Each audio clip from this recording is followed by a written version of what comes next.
I'm Tom Morello, and you're listening to the Ralph Nader Radio Hour.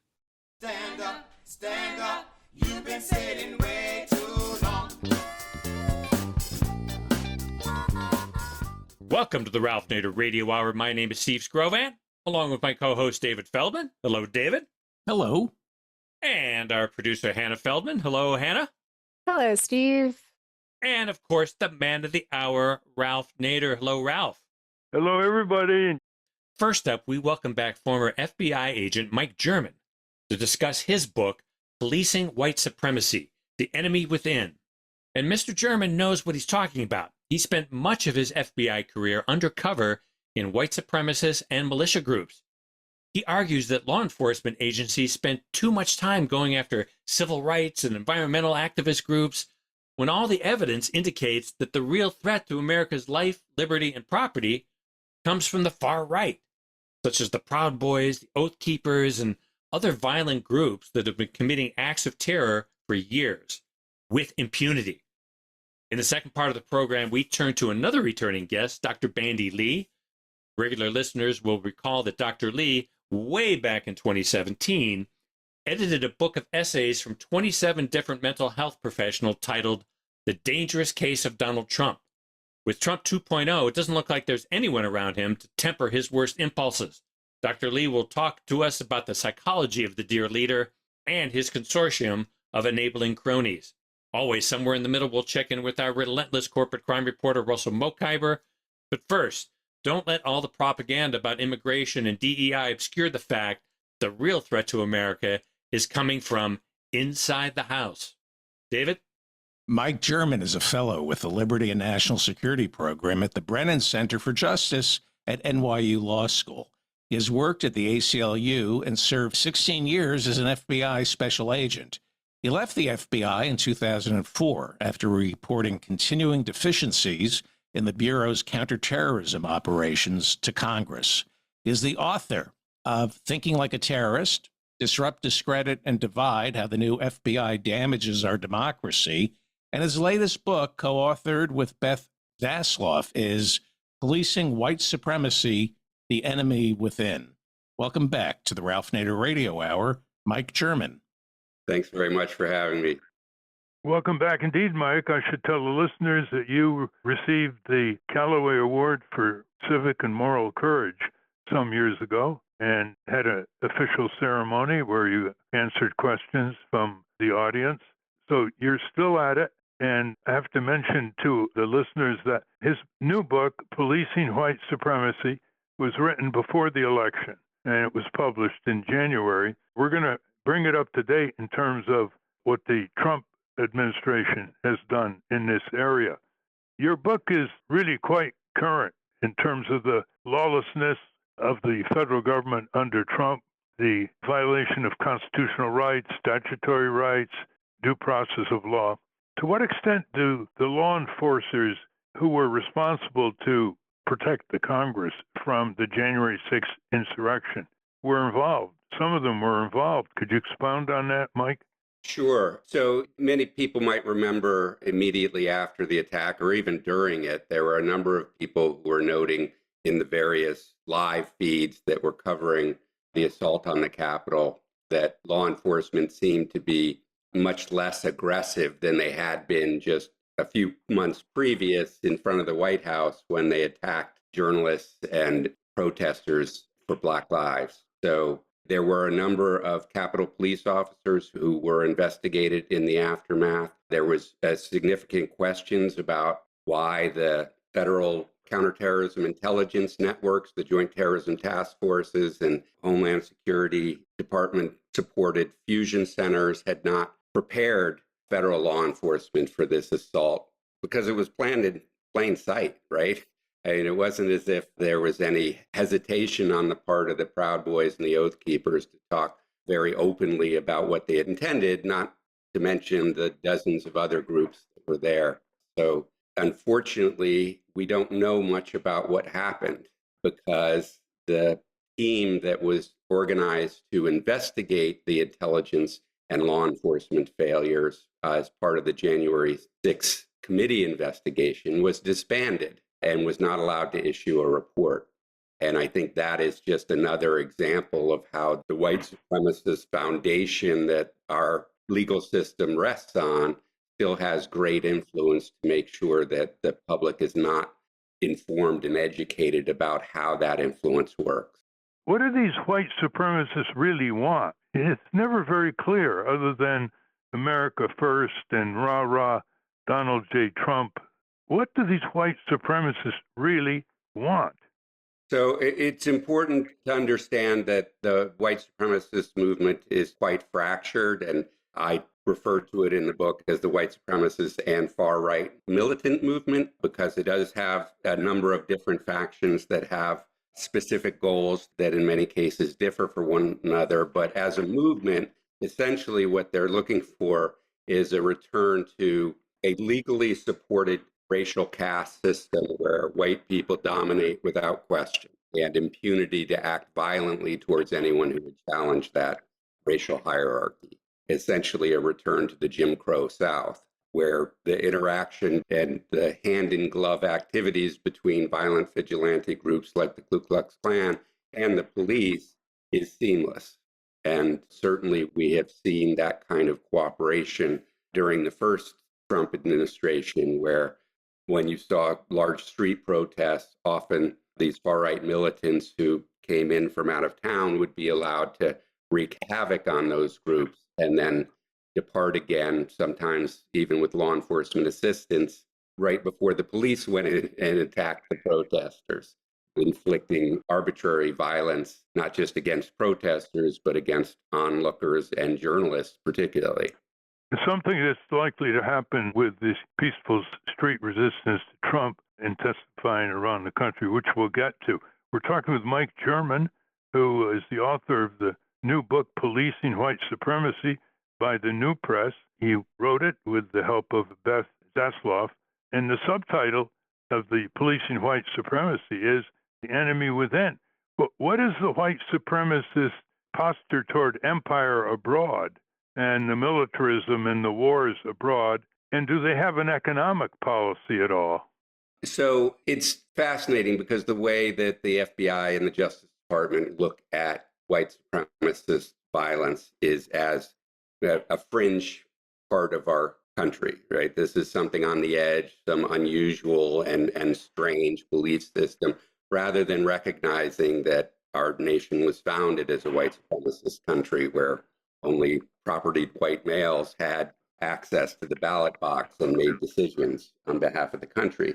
So the way that the Justice Department and FBI frame this violence tends to artificially diminish the threat that it poses so it doesn't sound as bad. And one of the ways is by calling it a domestic terrorism threat, where white supremacy has never been something that only exists between the borders of the United States, right? This is all over the world, particularly in Europe, as we've seen the rise of far-right politicians and far-right parties and far-right governments. So it's always had international elements to it.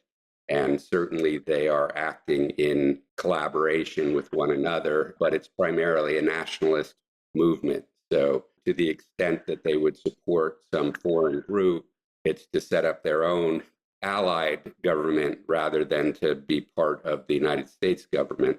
What about an economic policy? Zero? So it would differ significantly among the different groups, but generally they would be in favor of kind of the klepto economic policy that we see being implemented under the Trump administration. You know, just the idea that white propertied people would have impunity and would not be regulated by any democratic process. You know, on page 116 and 117, you cover what you call overbroad material support statutes, which has been used against American Muslims, and the notorious prosecution of the major, at the time, Muslim American Charity for Palestinians. And you talk about the prosecution of the Holy Land Foundation executives that was founded as a U.S. not-for-profit in 1989 to fund charitable efforts throughout the world, particularly to bring humanitarian relief to Palestinians living under Israeli occupation in the West Bank and Gaza, end quote.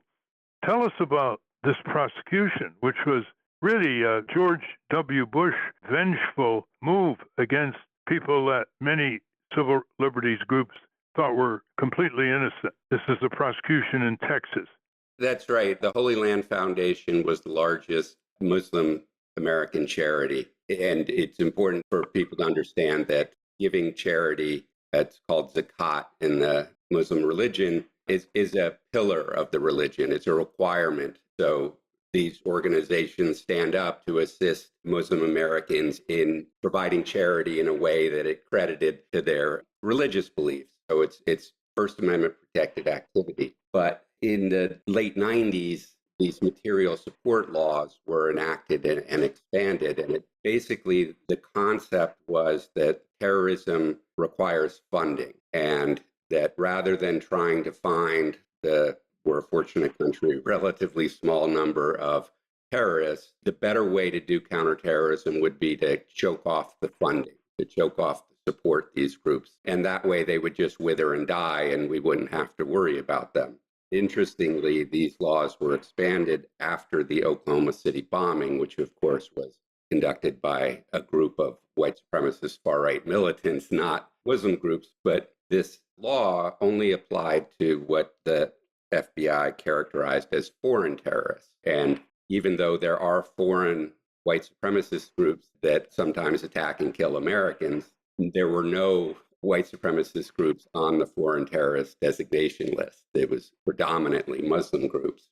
So because those laws were new in the late 1990s, there were differing interpretations of how it could be used. And essentially a method of expanding the people who are targeted. So it's not just the person who conducts a bombing.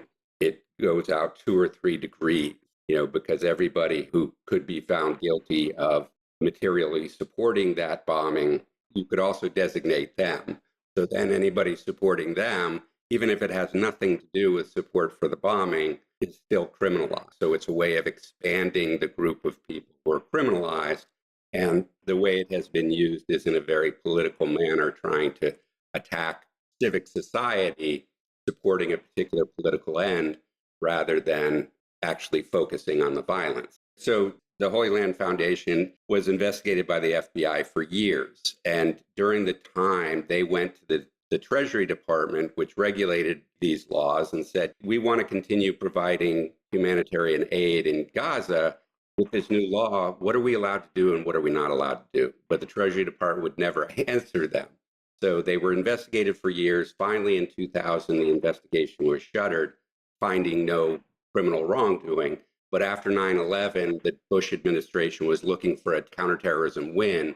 So they reopened these boxes of information they had been collecting for years and made this broad argument that the Holy Land Foundation assisted Hamas not by giving Hamas money, not by supporting the terrorist activities of Hamas, but by providing humanitarian aid to humanitarian groups in Gaza that wasn't diverted. They weren't arguing that that money was diverted to Hamas, but just having humanitarian aid in Gaza gave support to Hamas because Hamas was the governing authority there, and they then didn't have to feed the children or provide them school books and could use what money they would have spent doing that on military. It was this very convoluted argument. And in fact, the first trial they had in Texas in, I believe it was 2004, 2005, it resulted in a hung jury.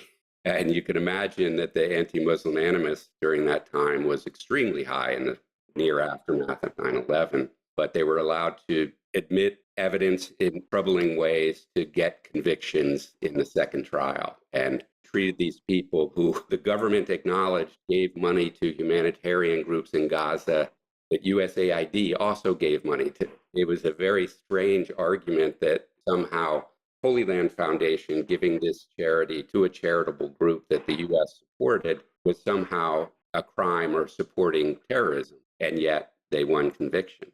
And the sentencing? And they were sentenced as if they were terrorists. So they were sentenced to quite long terms of incarceration, even though, again, it was completely acknowledged that the money they provided went to the humanitarian ends that it was intended. And they're still in jail some 20 years later. Absolutely. And some of them in their 70s and 80s.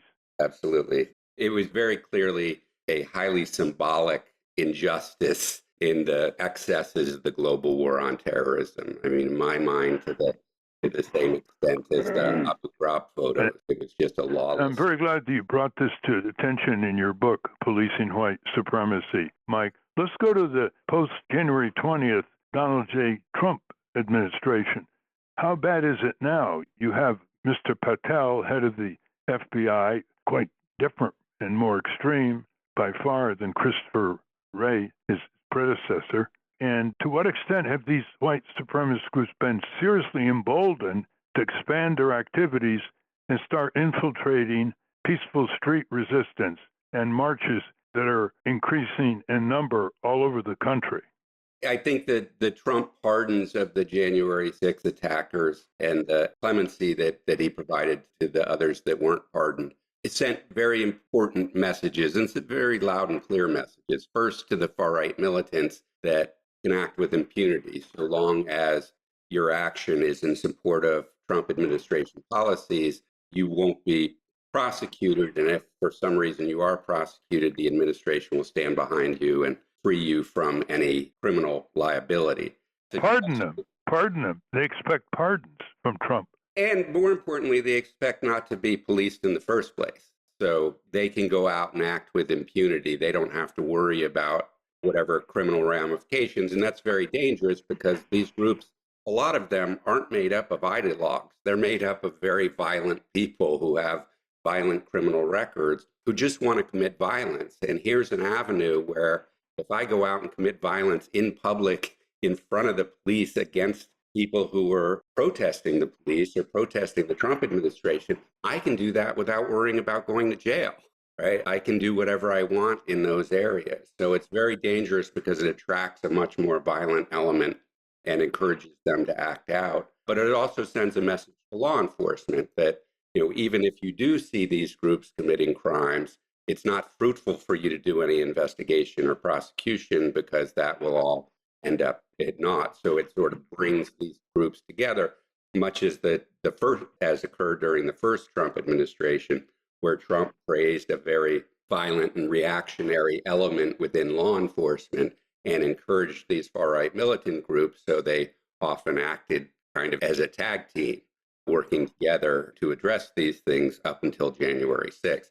I mean, to me, the law enforcement failure on January 6th didn't start on January 6th. The Proud Boys and the Oath Keepers and many other groups had been committing violent and threatening behavior and criminal activity, traveling interstate in order to accomplish that, organizing in a way that usually the federal law enforcement agencies would take note and address it, and yet no law enforcement action was taken. And when they finally had to take action on January 6th, they did it in such a slow manner that, in fact, they hadn't gotten to a lot of the people who had committed violence in the Capitol had been identified, that citizen groups had identified many of these people who had engaged in violence against police officers on January 6th, and the FBI just hadn't gotten around to charging them yet. We now have a new Attorney General, Bandy, and a new head of the FBI, Patel. Patel was just barely confirmed by the Senate. What do they have in store with the white supremacists? That's a good question. It's fascinating because I think there's an assumption that many have that these white supremacists and far-right militant groups are Trump supporters, but I don't believe many of them are. They understand that the right-wing populism, that those racists would have said dog whistles of previous administrations, but racist rhetoric sort of helps promote them and gives them media attention that allows them to recruit and expand their ranks. But they don't support Donald Trump. They don't support the Republican Party. So you have a situation now where these people that led the movement into a ditch on January 6th, and they had to scramble and all go underground and then slowly restore these groups. All of a sudden, these people who led them into the ditch come out of prison and want to be the leaders again. Particularly that a lot of information came out during the trial about who was an informant for the government and who testified against the other person or made some critical mistake by not being careful with how they planned the activity. I think a lot of this violence is going to be very unpredictable. And it's important to remember that the assassin who tried to kill the president was immersed in these anti-Semitic and anti-immigrant social media morass that these groups foment. So it's hard to predict how this violence will go forward. And that's why it's very dangerous to give a green light to political violence, because you can't predict how it's going to affect people. Mike German, some of our listeners may be puzzled here. They may wonder about your statement that these white supremacists are not supporters of Donald Trump. They overtly support him. He gives them many dog whistles, if not more direct, reciprocal support. How do you square with their impression? It's a matter of mutual exploitation. When Donald Trump first started his campaign in 2015, making racist remarks about Mexican immigrants being criminals, the media turned to white supremacist figures for commentary, which was a crucial mistake, giving them that kind of attention, allowing them to comment on a mainstream election. And at first they were saying, wait a minute, he's a billionaire from New York, lifelong supporter of Israel with a Jewish son-in-law and daughter. Yeah, he's not one of us, right? But those mainstream media microphones kept coming to them, asking them for comment. And you could see the light bulb going off on their head. And they're like, oh, wait a minute, this is giving us attention. So there was this debate within the movement about, okay, that we can get on the Trump train and it's headed generally in the direction we want to go, but it's not headed to our destination. So when do we get off that train? When is that, because it's not going to our destination, that train no longer taking us closer, but further away? And you might remember Robert Bauer's statement in social media before he attacked the synagogue in Pittsburgh. He said, through the optics, I'm going in. And the optics was a reference to this conversation, that how long do we play this political game before we actually turn it into a race war? And his at that time was, we need the violent action now. So that's where there's a disconnect on what's going on in these movements, or a failure to understand in the political discourse around it. Interestingly, you broaden in your book the support of what you call belligerent racist and authoritarian attitudes by many of Trump's Republican colleagues. You say, most threatening for the future, I'm quoting you, most threatening for the future, many people still in power in Congress, the courts, state legislatures, county offices, and city councils, and in law enforcement continue to support the January 6th insurrection and will be better prepared for the next opportunity. Our government's continued unwillingness to prioritize investigating and prosecuting white supremacist violence as the most persistent and deadly form of domestic terrorism, and to identify and root out racist, white supremacists, and far-right militants from law enforcement and the military, the institutions we depend on to protect us all, leaves the future of our democracy in peril, end quote. So you're putting a focus on the Republicans in Congress who wore out their physical stamina the other night in standing ovations for Trump's tirades, scapegoating, and lies. Give us some view on Congress. Yeah, absolutely. And unfortunately, trying to get bipartisanship in the January 6th committee required allowing it to focus on Donald Trump, to imagine that the problem of January 6th and this attempted insurrection against our democracy was because of Donald Trump alone, rather than recognizing that this affiliation with white supremacist far-right militants has been a long-standing part of how Republican politics work, going back to Richard Nixon and the Southern Strategy, and making these dog whistle appeals to these groups, and implementing policies that appealed to them. Our immigration policies are openly racist as a matter of history, and continuing to this day in how we do immigration enforcement. Racial disparities in our criminal justice system are well documented. So it's important to recognize that this is a bigger part of our government. And when you look at the January 6th attack, a lot of media attention went to the number of police officers that were involved and the number of people with military backgrounds that were involved. But there were also sitting state legislators. And if you look around the country on who was supporting these groups, often you had elected representatives appearing with Proud Boys or with Oath Keepers, that we have to recognize that this is more deeply seated. And when you look at how the Republicans in Congress pivoted after January 6th almost immediately to start describing it as a tourist event, a rally that just got out of hand, the same sort of political agitation that occurs in Washington, D.C. every day, rather than what it actually was, which was an aggressive, well-planned assault on the Capitol intended to disrupt our democracy.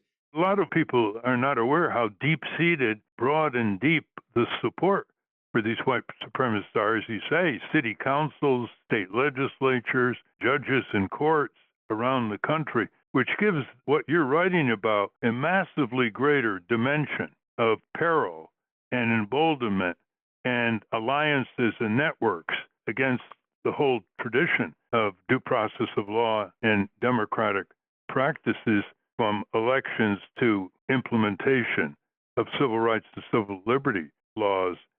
Do you foresee enablement of all that we just discussed by the Justice Department, from the Attorney General down to Patel, who you must be upset about as well? Yes, this has been a long-standing problem with the Justice Department under both Republican and Democratic administrations, where despite Congress doing what's necessary, giving them the tools that are necessary, Congress passed 5 federal hate crime statutes. It passed 51 federal crimes of terrorism that can be used to target domestic terrorism. The Ku Klux Klan Act was passed in the 1800s. This has been something Congress has wanted the Justice Department focus on from its origin. And yet, very quickly after it was created, the Justice Department turned away from investigating white supremacist violence and instead targets political activities led by people of color, social movements that challenge the economic and financial and political status quo, rather than reinforcing it the way white supremacist violence did. Even during Democratic administrations, my work at the Brennan Center was trying to get the FBI to comply with a 2019 law that required them to produce data on the number of domestic terrorism incidents and fatalities resulting by white supremacists and far-right militants. And the FBI has refused to provide that data. It doesn't track how many people white supremacists kill each year. Even though it says counterterrorism is its number one priority, it doesn't know how many people white supremacists kill each year. And my argument is that without that knowledge, it's hard to develop a national strategy to address it. And the reason I believe that they don't want to do that is because the data would show that white supremacists are far and away the most active, persistent, and deadly threat, but they want to be able to keep their domestic terrorism resources focused on lesser threats, on Black activists protesting police violence, on environmentalists, on animal rights activists. And that could only happen if they're not showing their work, because if they showed their work, it wouldn't make any sense.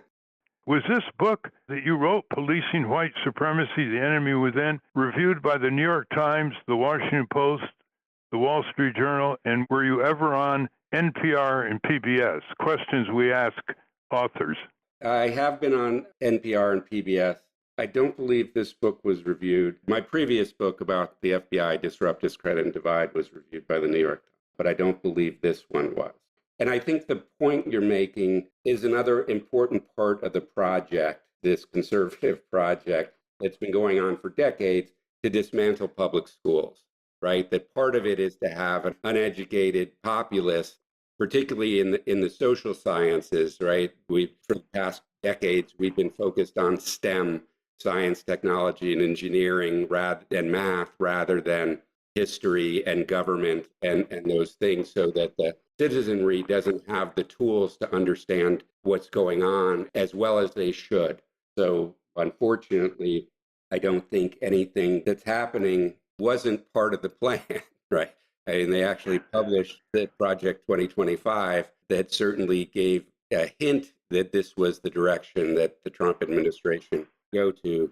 This point you made about the educational gap in civic instruction and experience all over schools of America. It's extremely important, I think, listeners, extremely important. This assault on what they're calling DEI, diversity, equity, and inclusion, the assault on the libraries, wanting to screen what our students are allowed to read or study. I think it's part of the same project, trying to homogenize the white supremacist history and not have any challenge to that as the fundamental basis for American society. There comes a time when the flattering of the citizens by rogue criminal politicians has got to be exposed for what it is.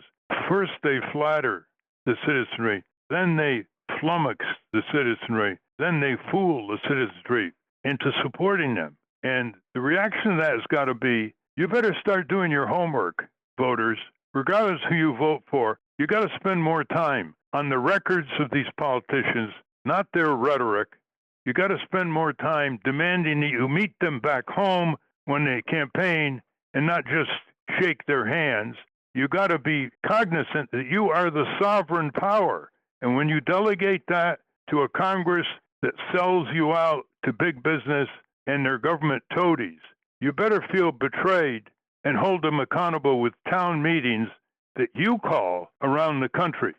And you face your senators and representatives directly and make your demands known. David? There is new reporting that the head of the Republican Congressional Committee just told members of Congress to cancel future town halls because constituents are showing up and doing what Ralph suggested they do. And it hasn't gone well for the Republican members of Congress. But there's also reporting, I think it was in Vanity Fair, that North Carolina Senator Tom Tillis was prepared to vote against Pete Hegseth for defense, and he received so many death threats from Trump flunkies that he changed his vote. So who are Republican lawmakers more afraid of? The Democrats, citizens, or their own party? Certainly, it's become very clear that the number of threats is increasing. And again, because a very violent element believes that they're allowed to act with impunity, that's likely to increase and not be policed. And they're following a model. That's what's frustrating, that we've seen what seemed to be stable democracies disintegrate and turn into autocracies around the world. We know what this looks like, and this is following a model. I don't think it's any genius. I think it's exploiting human nature in many ways, where you excite public fear, and as Ralph mentioned, you want the populace to shrink back and not participate. So using that threat of violence, not just from far-right militants, but from the police, that if you come out and protest, you're likely to get roughed up, as a means of suppressing any kind of resistance and justifying even greater authoritarian powers to suppress the so-called unrest that's challenging the state. So, this is a bad trajectory we're on, and it will require real leadership from oppositional forces that understand how this dynamic works so that we can better oppose it. Well, David's question has a broader range. Tillis's turnaround, where he admitted actually him and his family getting these threats, led to the confirmation of the Secretary of Defense, Hespeth. That vote was the tipping point. Had he voted against him, his confirmation would have been defeated. But many members of Congress, Republicans, are facing the prospect of these threats. This is an indicia of what's coming. Do you see a police state coming? Certainly, I see a type of lawless policing being authorized. And this, again, was true during the first Trump administration, where at Portland, Oregon, for example, where the federal government came out to assist the local police in violently suppressing the protests, were engaging in tactics like having federal officers wear plain uniforms that didn't indicate who they were from, snatching people off the street, using unfettered violence arbitrarily against the crowd. The Portland Police Department was under a consent decree at the time, was under supervision by the Justice Department for their use of policies around the use of violence. And the Justice Department after that found that they had engaged in 6,000 out of policy uses of force during the protests. Not a single actual criminal charge against a police officer for engaging in violence against people exercising their First Amendment right is an example of how law enforcement was abdicating its role in protecting our civil rights. So to the extent that it's coming, I would suggest there's a lot of it's already here. And we have to understand that. And we have to, at the local level, take control of these police departments. Your elected representatives, you don't have to look to Congress. You can look to your city council member, to your state representative to make sure that our police are supporting the rule of law and not violating it. And I feel like we're going to be in the opposite situation of the civil rights era, where state governments were impinging on the civil rights of Americans, and the federal government had to come in and protect them, where here the federal government is threatening our rights. It's up to state governments and city governments to protect communities that are being targeted. Our time is up, Mike. Mike German is the author of the book, Policing White Supremacy, The Enemy Within, with Beth Zasloff. Thank you very much, Mike. Any last-minute points you want to make that we haven't covered before we conclude? Yeah, I just want to thank you for supporting my work as you have for many years now, so I really appreciate it. And we appreciate your work and that of the Brennan Institute for Justice and the American Civil Liberties Union, which are very active now in the filing of federal district court lawsuits against the maraudings of Donald Trump and Elon Musk. Thank you very much, Mike. Thank you. We've been speaking with Mike German. We will link to his new book, Policing White Supremacy, at ralphnaderradiohour.com. Up next, a psychological analysis of Trump 2.0. But first, let's check in with our corporate crime reporter, Russell Mokhiber. From the National Press Building in Washington, D.C., this is your Corporate Crime Reporter Morning Minute for Friday, March 7, 2025. I'm Russell Mokhiber. Lockheed Martin Corporation will pay $29 million to resolve False Claims Act allegations of defective pricing on contracts for F-35 military aircraft.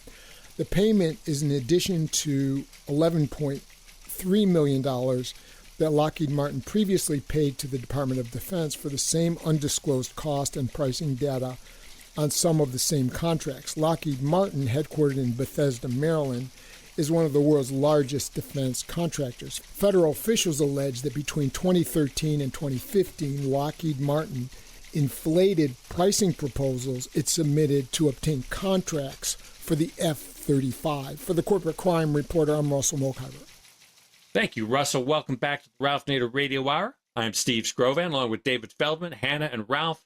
Now here's Dr. Bandy Lee to talk about what she calls, quote, the psychological consequences of the current world order. David? Dr. Bandy Lee is a medical doctor, a forensic psychiatrist, and a world expert on violence. She taught at Yale School of Medicine and Yale Law School for 17 years before joining the Harvard program in psychiatry and the law. She's currently president of the World Mental Health Coalition, an educational organization that assembles mental health experts to collaborate with other disciplines for the betterment of public mental health and public safety. She is the editor of The Dangerous Case of Donald Trump, 37 psychiatrists and mental health experts assess a president, and Profile of a Nation, Trump's Mind, America's Soul. Welcome back to the Ralph Nader Radio Hour, Dr. Bandy Lee. Thank you for having me back. Welcome back. You've been right so much and so prophetic and prescient, which in our culture turns the mainstream media off. This is a bizarre inversion of what media should be covering. But in one of your statements, Bandy Lee, you quote Nobel Prize-winning economist Paul Krugman, who just recently retired from the New York Times op-ed page. He told Ari Melber on MSNBC regarding the corporate news media, and I'll quote him, quote, there's definitely sane washing that's going on. Definitely an unwillingness to just flatly report the crazy stuff, end quote. Well, we all know that Trump constantly uses mental health pejoratives. He calls Nancy Pelosi many times crazy. He called Jack Smith, the prosecutor of Trump's crimes, deranged many times. He's called all kinds of judges out of their minds. So he uses a lot of psychological language. So it's fitting that you have been probing his mental health status in terms of what he is doing and why, the depth of his vengeance that's driving every day one wild, illegal decision against innocent people, people doing their jobs in government and so forth, that we welcome an analysis of where do you think he is now? Yes, and you've been bringing a very refreshing, sane voice in the midst of all this sane washing of mental pathology, that is. Well, the reason why I and my colleagues felt desperate to warn the public of the public health emergency that we were facing since early 2017 is because despite all this happening in the political arena, we maintained from the very beginning that this is a problem of mental pathology. That is why he has to place mental health labels on his opponents, why he has to call himself a stable genius, and why he has to take on the most powerful position on the planet, the US presidency. It is to hide his unfitness and his mental pathology. That's what it comes down to. And that is what we need to address even now. Of course, it has spread from just his position. He's been in the public arena in an influential position for a decade now, but we have to address it in mental health terms. His goal is to alter reality, and through threats, intimidation, and co-optation, he has not only taken over the press and is in the process of buying it out, but he has also subdued corrupted the Supreme Court and the Congress. And he has figured out that with the speed with which he is wreaking his havoc, by the time courts can respond, the agencies that held our society together will be gutted, closed, and changed forever. So the reason why this is allowed to happen and people are supporting it, perhaps supporting it more than ever before, is illustrated in the book I wrote after Profile of a Nation. Profile of a Nation was written in 2020, where I predicted the Trump presidency will not end with an election and that there would be a violent revolt after an election loss. And after that, I published The Psychology of Trump Contagion, an existential threat to American democracy and all humankind, because by virtue of having a highly mentally impaired person in an influential office, his symptoms would eventually spread. He would change the social, cultural, and geopolitical atmosphere into one that mimics his worldview and his predilections, including sociopathy and violence.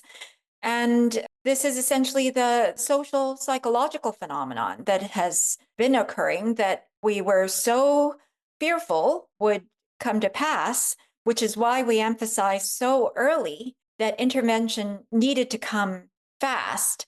That's why we came out in unprecedented ways to speak up about a political figure because of the severity of mental pathology that he represented, and something that mental health experts could recognize and educate the public about before it spread and took over, kind of like a contagious disease. Carl Jung, Swiss psychiatrist, described it as a psychic epidemic, that the greatest menace to humankind was not microbes, not governments, not warfare, but humans themselves, the human mind itself. So I'm actually working on a major project right now. My intent is to bring together eminent psychiatrists to have a much greater impact in making our expertise and concerns known far more widely and more often, because we've essentially been blacked out of the major media, when in fact our voices are perhaps the most critical at this time, because the source of all the problems we're seeing, the entire dismantling of civilization as we are watching before ourselves, and institutions being taken apart, is because of this mental pathology that most people were unprepared for. Explain to our listeners what Paul Krugman, the Nobel Prize-winning economist, called sane washing, SANEWASHING, by the news media. Well, silencing mental health experts from the public arena is a form of sane washing, an intense form of sane washing, because one of the greatest intervention methods we have for a public health problem is education. And the public has been told that these problems are not mental health related, that mental health experts are not to speak about any of these aspects. And if we spoke up, that it was unethical, which is turning our medical ethics on its head, because the Declaration of Geneva, which came out after Nazi Germany, the Nuremberg trials, specifically obligated medical professionals to speak up during times of destructive regimes. You yourself have said that this is a fascist takeover. And I have said repeatedly that fascism is not a political ideology, but mental pathology in politics. And so if we do not treat this for what it is, then we will be helpless and defenseless against it, just like we would be defenseless against a pandemic if we did not have public health education and medical information. We're out of time, but Dr. Lee, tell our listeners how they can reach you and your coalition and repeat it slowly. Yes, they can find all links to my books, articles, videos, the World Mental Health Coalition, as well as my newsletters through Substack, through my website at bandylee.com. That is BANDYLEE.com. Thank you very much. Thank you very much for having me. We've been speaking with Bandy Lee. We will link to her work at ralphnaderradiohour.com. Stand up, stand up. So, Ralph, Donald Trump gave his State of the Union earlier this week, and I think our audience would like to know what your take on that was. Well, it was more like the fascist State of the Union. It was full of lies, deception, distractions, scapegoating, and the description of lawless behavior that violated our Constitution, federal statutes, regulations, with the onrush of unlawful executive orders, which is the sign of a dictatorial regime. The sad part was the obeisance, the almost automatic standing ovations by his Republican toadies in the Congress. I think they're going to regret that. I don't think that's something they're going to remember to tell their children and grandchildren. This performance by the Republicans in Congress during the confirmation process, the legislative process since Trump was inaugurated, is reminiscent of the corrupt ancient Roman Senate that groveled before the power of the Caesars in those times. And I think we ought to put what level and depth of cowardliness, violation of their oath of office to assert the constitutional authorities exclusively reserved for the Congress and giving them up to an imperial presidency. The context should be placed historically as well. The second response that I have is how he exploited over a dozen people who have suffered at the hands of different abusers, and forgetting about all the good that recent immigrants have done, overwhelmingly taking jobs that no one wants, dangerous jobs in chicken processing and meat processing firms, harvesting our crops, harvesting, for example, tomatoes under exploitive conditions in Florida, home health care workers, people who are nannies for our children, take care of our elderly, not just provide critical services like cleaning, all the work that they do for low wages. And he completely shoved that aside and scapegoating all recent immigrants, whether they're with papers or without papers. And in so doing, he engaged in massive distraction before a national audience and never concentrated on the hunger that affects 15 million children every day in this country. Didn't talk about the corporate crime wave, of which he is a part, of course. Didn't talk about the huge gap between the super rich and the rest of the country, underpaying taxes, for example, by the super rich, the crumbling of public services and public infrastructure that he is worsening, and all the other people programs that he's destroying in order to squeeze money to give the undertaxed super rich and corporate behemoths another tax cut, which the GOP wants to push through Congress as soon as possible. I'd like your opinion on this, too, that boy that was singled out by Trump as wanting to grow up and be a police officer, he was so bewildered. His father picked him up and held him high, and he was just sort of bewildered, as if he was terrified. Yeah, he was. He was being exploited by a president who was not known for his compassion to children as a politician or as a businessman running a so-called Trump university. So I thought it was a disgraceful performance, and the weak, feeble response by Senator Slotkin from Michigan simply accentuated the complicity enablement of the Democratic Party during the election year of 2024 in letting this tyrant, Trump, become president of the United States. She was selected by Senator Schumer because she was part of the national security state, a former CIA agent, and because she was a conservative Democrat. And she delivered a very, very general replay of the Democratic weak response to Trump over the years. He said the three things to concentrate on are the middle class, never mentioning the poverty class, and she said economic security, never mentioning raising the minimum wage, building up Social Security benefits have been frozen 50 years, and other law enforcement against corporate crooks. And then she mentioned the third leg of her speech, which was national security, of course, never challenging empire abroad and simply talking about a robust military.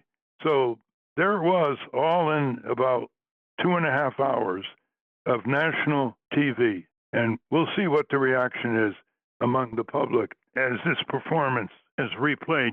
In conclusion, just think of the opportunity that Senator Slotkin missed. Raising the minimum wage to $15 federal instead of $7.25, that's 25 million workers get a raise. The child tax extension credit, which she ignored, 60 million children getting $300 or so a month, including a lot of conservative families as well. Raising Social Security benefits frozen for almost 50 years, that's about 65 million elderly, many of them Trump supporters. And she lost that opportunity completely because she just did the replay of what these commercial, political, and media companies that have been contracted to run the Democratic election campaign across the country have been replaying to a disastrous result. So when the Democratic Party ignores and shuts out labor and civic groups, they are going to lose and lose and lose and bring the country down with them. Any reactions you want to give our listeners on the speech by Trump? Well, what I see throughout this administration is it is just, you could call it the bully administration, because they always pick on the weak or the weakest part of any equation, whether that's immigrants or federal workers. This slashing of the federal workforce, it has nothing to do with efficiency. It just has to do with dismantling these agencies and giving people like Elon Musk a free ride to do whatever they want. But they take it out on the people who are just doing their job, these civil servants. It's just anti-labor right there. So you even saw it, whatever you think about Volodymyr Zelensky, you even saw it in that terrible meeting where they berated him. It was like two bullies, Vance and Trump, picking on the poor kid from the AV club who speaks English as a second language. I mean, it's just, there's no courage in this. There's nothing that is actually strong about it. It is just bully tactics. And that's what you hear in that speech all the way through. Attack the weak. As big bullies, they're afraid to take on the corporate bullies. So they haven't touched the real waste, fraud, and abuse in the federal government, stemming from corporate crime, ripping off Medicare and Medicaid and other government contracts. They didn't take out over the subsidies, handouts, giveaways called corporate welfare, because they were former and current corporate welfare kings themselves. And they didn't go after the bloated military budget. They're actually adding to it more than the generals asked for. So they don't take on the big guys. The construction industry in Texas is a big guy, and half of the workers are undocumented, making the construction industry in Texas even more profitable, and they didn't take that industry on. And then, of course, there's what Public Citizen just pointed out in a press release, which was ignored. It came out March 4th, titled, Trump Guts Enforcement Greenlights Corporate Crime Spree. And they have documented that Trump and Musk have already halted or moved to dismiss enforcement investigations and cases against 89 corporations. 42 cases brought by the U.S. Consumer Financial Protection Bureau against fraud, dismissed. 20 investigation and cases under the Foreign Corrupt Practices Act, stopped. At least 15 cases brought by the Civil Rights, Environment, and Natural Resource Divisions of the U.S. Department of Justice, dismissed or stopped. At least 7 cases at the U.S. Securities Exchange Commission against cryptocurrency corporations, stopped, and so forth. And so the media is irresponsible here. They don't cover activities by labor unions, Veterans for Peace. They don't cover activities by national citizen groups like Public Citizen, Common Cause, People for the American Way, Center for Science and the Public Interest. And so as a result, as Rob Weissman pointed out, you are seeing a surge in consumer ripoffs, endangerment of workers, poisoning of the air and water, discriminatory employment practices, and more. Listeners, if you want to get a copy of the press release and the entire report by Rick Claypool, just go to citizen.org. I want to thank our guests again, Mike German and Bandy Lee. For those of you listening on the radio, that's our show. For you podcast listeners, stay tuned for some bonus material we call the wrap-up. Fans, in case you haven't heard, Francesco DeSantis will be back soon, so hang tight. A transcript of this program will appear on the Ralph Nader Radio Hour Substack site soon after the episode is posted. Join us next week on the Ralph Nader Radio Hour. Thank you, Ralph. And thank you all. And the most important thing, listeners, you can do is get petitions together, clearly written, with the contact numbers to the petition signers and their occupation, to bring your senators and representatives back home for your own town meetings, because the Republicans are going to try to cancel town meetings because they've been getting too much adverse feedback from both conservative and liberal voters, outraged at the predatory greed and destruction of our federal government critical services as they turn the government in Washington over to Wall Street. You say we have no choice. Say you're just one person, and who will hear your voice?